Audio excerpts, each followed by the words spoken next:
Today we're going to be turning this into a second one of these so that I can get it installed into my main gaming machine and hopefully have some fun with it. It's very simple to do. I'm going to show you how.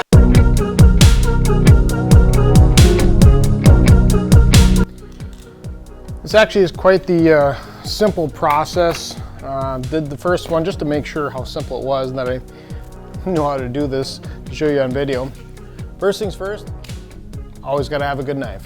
I'm going to go ahead and get this bad right opened up here. And while I'm doing this, I did get some comments in with regards to a name for my main gaming machine. And there was a couple ideas. One was Ice Dragon. Didn't mind that one too much. And the other one that came in was Genisys. And combination of how it was spelled kind of ties in with the beginning of the channel. It's the mainstay of the channel. That's what we decided to go with, was Genisys. So if I refer to that as opposed to my main gaming rig or my main computer, now you know what I'm talking about.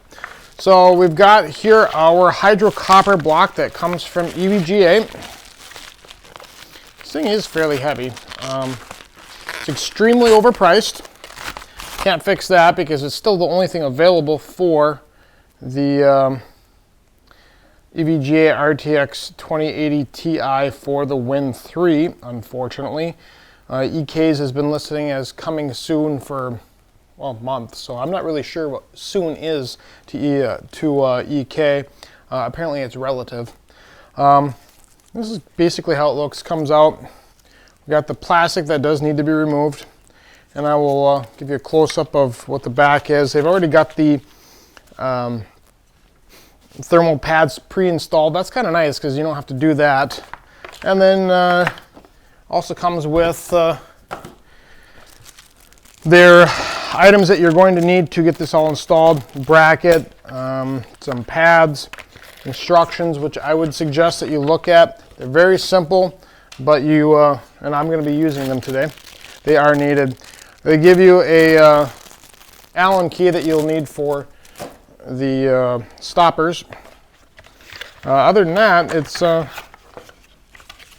pretty straightforward. They give you a little tube with the rest of your screws and whatnot in. I'm going to put that in my iFixit kit, as well as some thermal paste. Now I'm going to go ahead and use theirs. When I put the first ones on, it was pretty thick, and you'll see that here in a little bit. I typically like to go with EK's stuff or Noctua's NT1, but regardless, that's what we're going to do today. And bring in close here to start the tutorial or the instruction on how to do this. So here we have our, I'm going to do it this way. Here's actually what the block looks like when it comes out. You can see on the top it's pretty darn clean.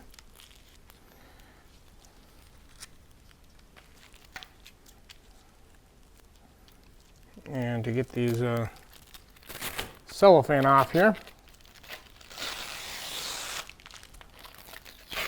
that is all we do.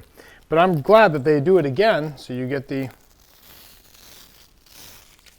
really nice peel. So here is a close-up of that. They do look okay. I still prefer the EK. Personally, I don't know, I just like the setup. I like the fact that they give you options on back plates, but regardless, this is what this looks like. You've got your thermal pads already placed for you, which is very nice. Your RGB hookup right here. I'm not sure how important that's really going to be to me, considering the RGB will be facing down. But that's how it is. You got your instructions. What's nice about these is they are very straightforward.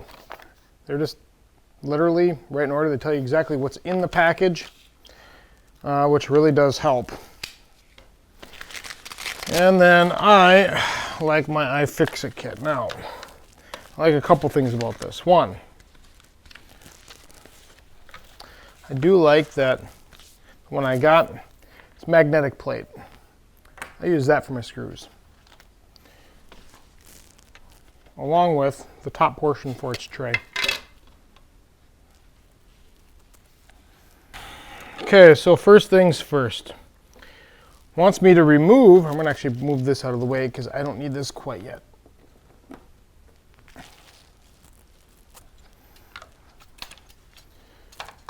Wants me to remove the back plate. So it tells me all of the 25 screws that I need to remove, and they're along the edges here and in the middle. So we're going to go ahead and start doing that.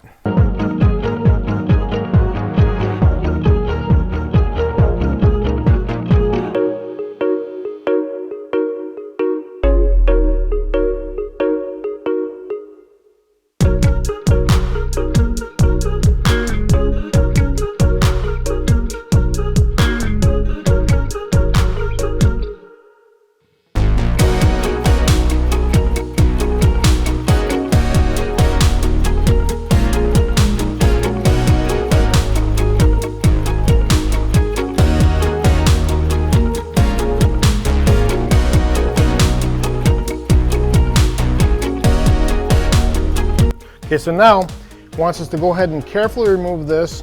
One thing it did mention, it said it wants us to place all these 25 screws aside and that they will not be used again.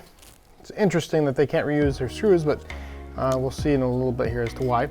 But it wants us to carefully remove the back plate and to try to leave the thermal pads in place.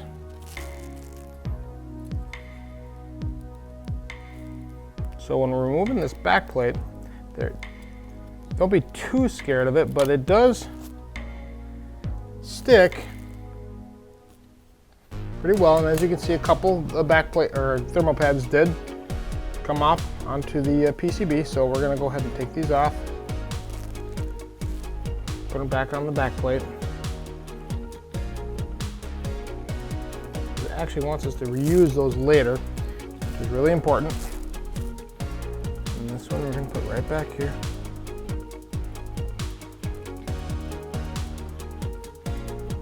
And try to put them back as exactly as I can.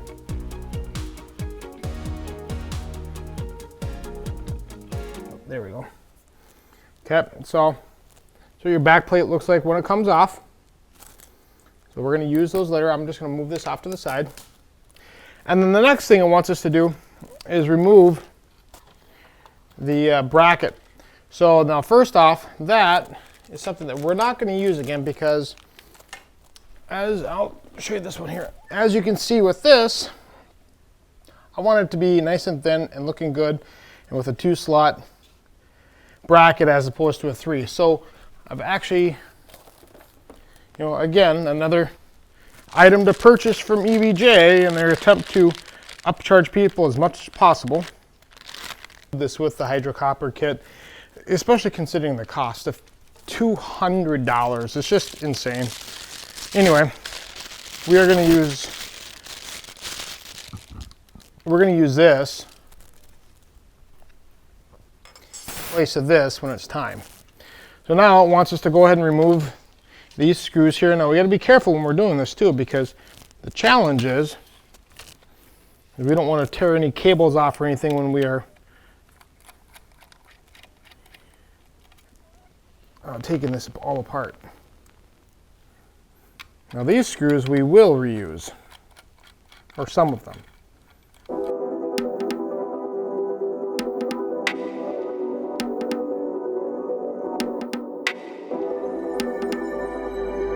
That comes off, and we're not going to use that again.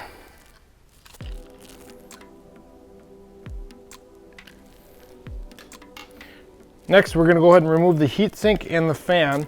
And actually, I'm going to turn it this way so you can see there are connectors in here that we have to very carefully make sure that we do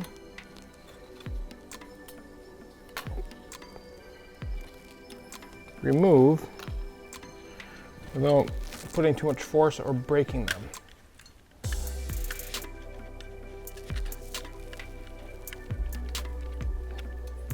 And there's that one. Actually, I'm going to go like this. we can get these.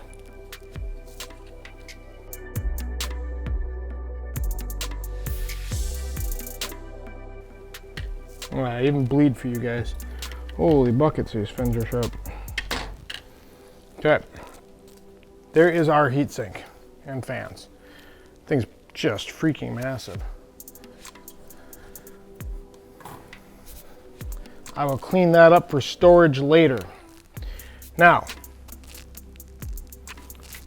I do want to take this off and this off, and I want to put those back onto, well, actually, no, because next we're going to take off this whole piece.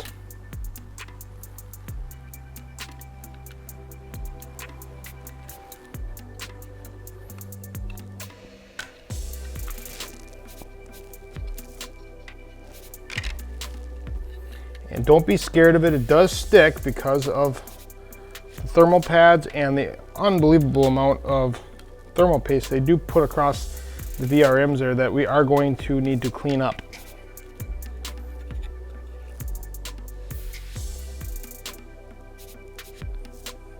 And here we are not going to leave the thermal pads for reuse.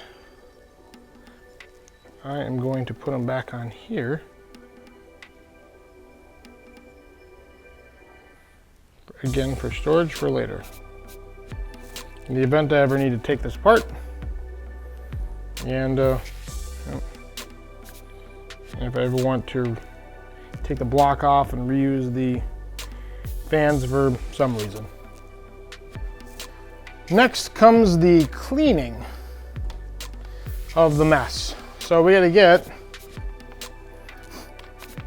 all of the paste off here. And get me to stop bleeding apparently. Get all the paste off here and clean it up. This is where you're gonna use some good old isopropyl alcohol. And get this all cleaned up.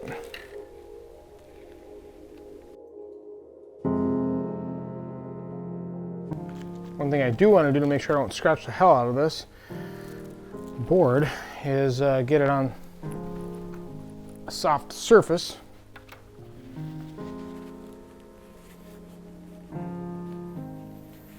There are some practices obviously that are best practices that maybe you'd want to do as opposed to what I'm doing here, but nonetheless, this will work and I won't damage anything. And someone's probably going to freak out and say, oh my gosh, you can't do that. You have to have a Riv Strong brake shit on, as Mr.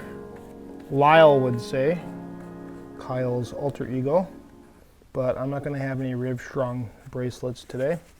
You know, doesn't seem to do much good for what I'm doing at the moment. Yes, static can be an enemy, it's true, and probably should have something on, but again, you know, this is one of those scenarios where some people say, what is that, do as they say, not as they do.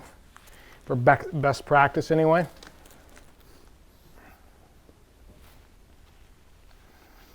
I have never actually shorted out a component doing this, and I've been doing this for quite some time. Used to be a lot more concerned about it now than I'm concerned about it then I suppose that I am now, but again, best practice is have an anti-static mat and an anti-static bracelet so that you're grounded. I'm just trying to get as much of this as I can out. They put the thermal compound, I mean, they really put it in there. It kind of shows you how the manufacturer isn't that concerned about how much thermal compound is in there where it's getting. Then there's probably a reason for us to not be quite as concerned as some people make it sound that we should be. There we go. Look at that. That's pretty, huh? Real pretty. Okay, so we did that. So that's all cleaned up. That looks really nice. Mostly anyway. Okay, next thing I want us to do, or the first thing I guess, not really next. Well, I'm not really sure. However you want to look at it. They want us to install the GPU bracket, which is this piece right here. Now it wants us to put the GPU bracket on. Get my coffee out of the way, which is pretty straightforward. There's no other way to put it on than that. And then it wants us to turn this over, put these four, they call them black washers, and they're, I don't know how they call them washers, but they want us to put these on the back. And then they say in the instructions to use the number 4 screws. Now the problem is none of these packages are actually labeled saying package number 1, 2, 3, 4. They are in the instructions where they say 1, 2, 3, 4, and so on. Instead, they put on here what they are and then the giant part number that you have to go looking for within. This happens to be the one in 0031, same thing here. Come on, EVGA. I mean, seriously, label these with package number 4. I mean, how hard can it be? Ay, ay, ay. Anyway, so we're gonna go ahead and do that. First things first, I'll get these out.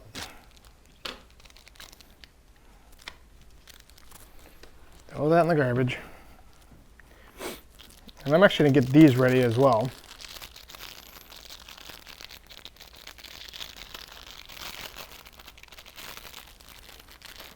And here I'm gonna put these inside my little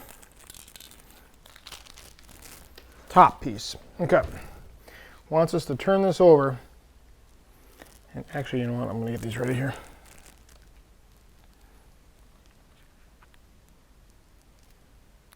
And put those on. It wants us to put them on over the existing. So obviously, they've got some reason for it. And I'm going to go ahead and start the first one here.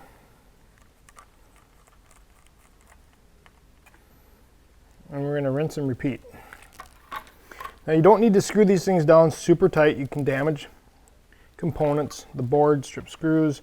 They just need to be on there so they're just tight. I mean,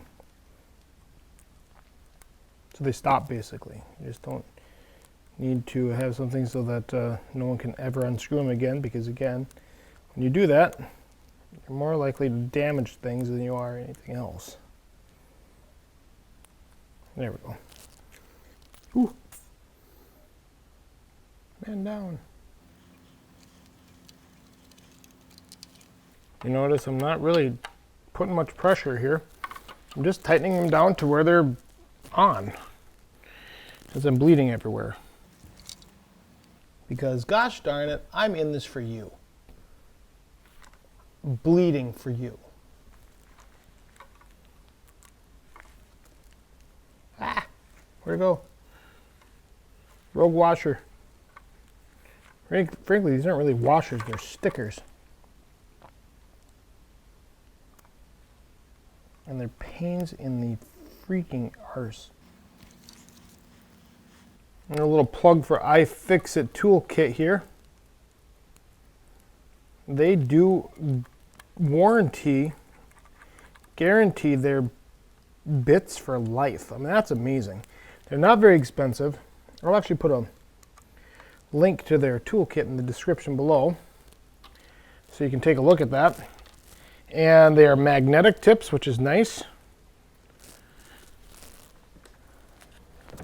The back of, like I use this all the time, the back of this thing swivels, so it makes it really simple to screw things in and unscrew things. And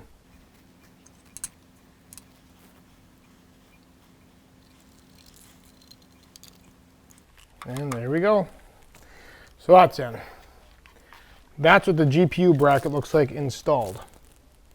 Now it wants us to go ahead and apply our thermal grease. Now, like I said, I'm going to go ahead and use this stuff.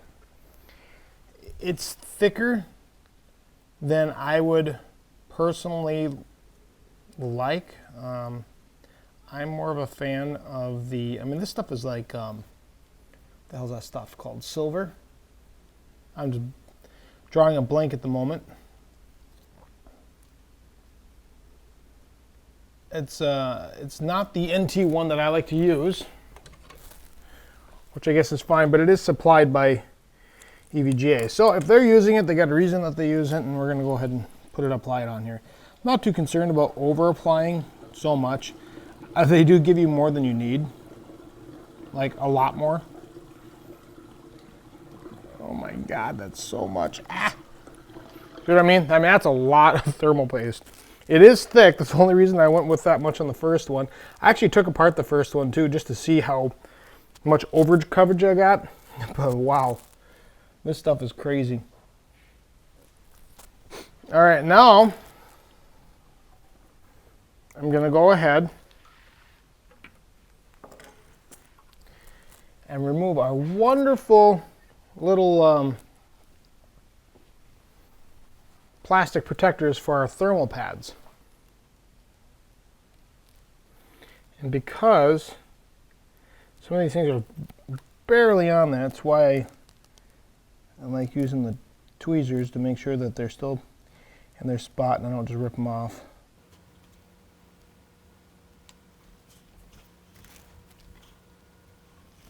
Some of these are pretty easy to remove. It's straightforward because they stay on. It's these little ones that are kind of a bugger.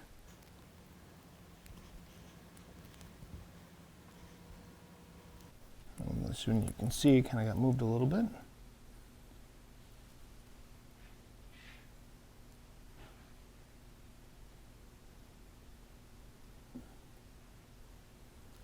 There we go.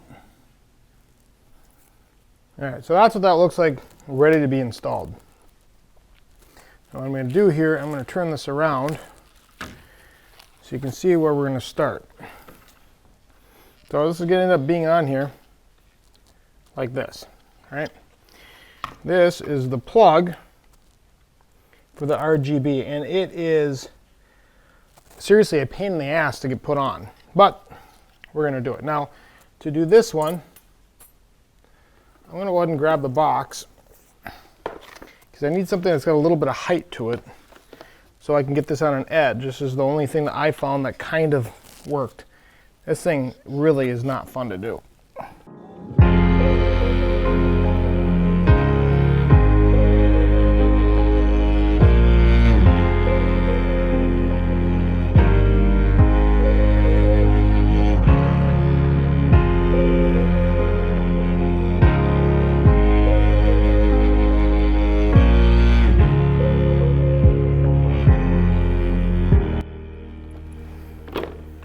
Once you get it installed, which is a pain in the ass, that's what it's going to look like. Now it's pretty straightforward from here. Really all we're going to do is drop these pads down to the items you're going to cover, line up the holes. We're going to turn it over here.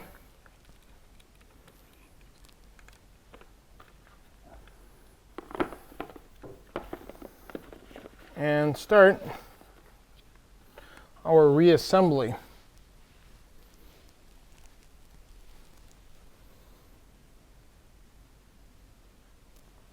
Now here's where it wants you to start using different screws than what you used when you took it apart in the first place. So it says it wants you to use the number 14s, I'm sorry, the number 3 screws, which ends in 0014. Which again, they could have just labeled the bag number 3, but you know, just common sense is too hard for some people. Again, I'm going to dump them into my little tray here. I'm actually going to save this bag so I can put my old ones in there, so I have them all straight. And then we're going to go ahead and line up the back plate. Real important that we put it back into where so the thermal pads are covering the items that they were covering in the first place.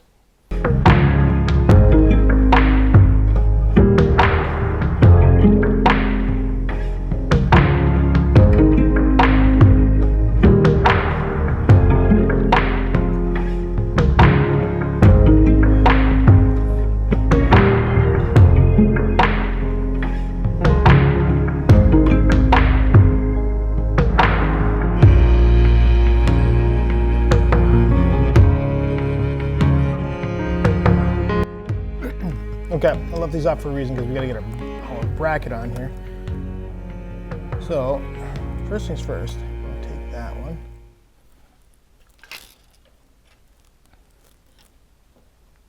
How do I, over there. You ever lose things and they're right in front of your face? Apparently I have issues with that.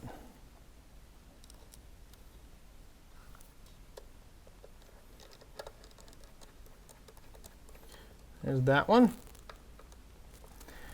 And then this one is supposed to have a nut on it. So let me find my nut. I am a nut. Are you a nut? Okay, so where's my nut? Okay, here's my nut.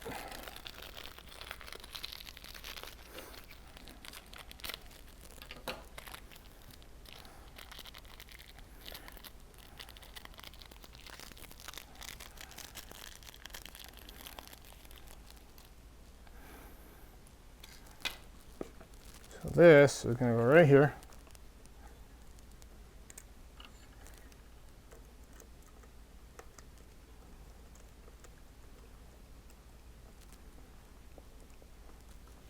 Just to make sure that it's on there, right? I'm going to grab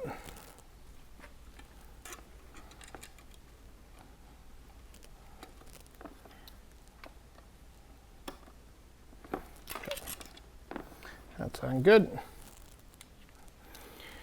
And then the last screw. One thing I will say, they don't give you extras, so don't lose them.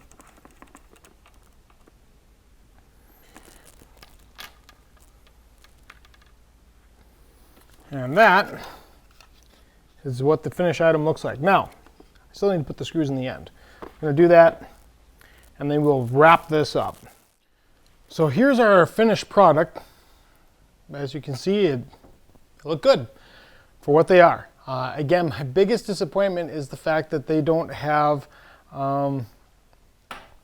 any option for back plates, that it's extremely expensive, in my opinion, completely overpriced. $200 for the Waterblock, no backplate options included.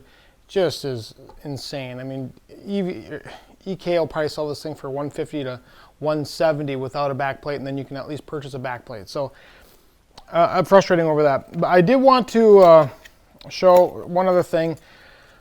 Whenever I disassemble a card and I put a Waterblock on, I try to keep all my components together in the event of having to return for a warranty, or for some reason I want to put the original cooler and fan back on it. So what I do is I try to cover up any thermal paste, put the screws all back in their original location, so I have all of my screws here, and I just simply take it and I put it inside the static bed, put it back in the graphics card box, and I have this in the event I actually ever need it. Just a little tip as to what I do. You may have your own solution to make sure you keep all your screws and you have everything in place and you know where they go, but that's what I do. Anyway, that's how we turned out today. I think it looks good. I'm going to get these things installed into my computer here in the next week or two. I'm still waiting for the cables to show up from Cable Mod. I needed some additional PCIe cables, as well as power cables, as well as another CPU cable for my motherboard. So once those show up, I'll finish the install. We'll get that together, run some benchmarks, have some fun. In the meantime, if you like the video, you know what to do. If you dislike the video, you also know what to do.